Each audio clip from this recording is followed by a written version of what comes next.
Imagine swiping your credit card for groceries or flights. And instead of just spending money, you're actually earning cashback, free trips, and even airport lounge access. Sounds amazing, right? Well, in 20, the right credit card can do exactly that.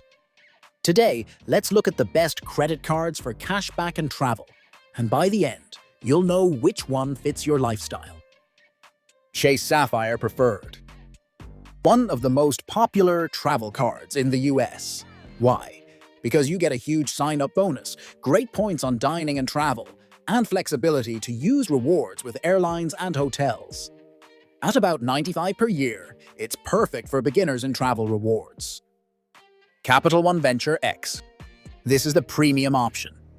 With airport lounge access, annual travel credits, and strong rewards on flights and hotels, it's a dream for frequent flyers. Yes, the fee is higher, but if you travel multiple times a year, the perks easily pay for themselves. Blue Cash. Preferred from American Express. Great for families and everyday spending.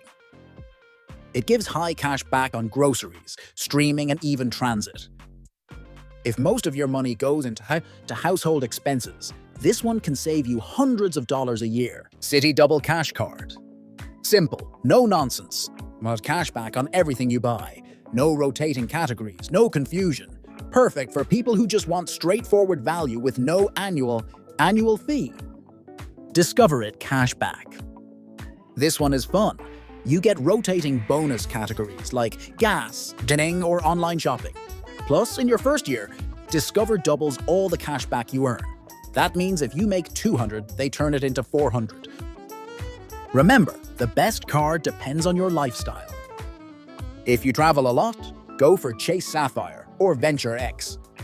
If you spend mostly on family expenses, Amex Blue Cash Preferred is a winner.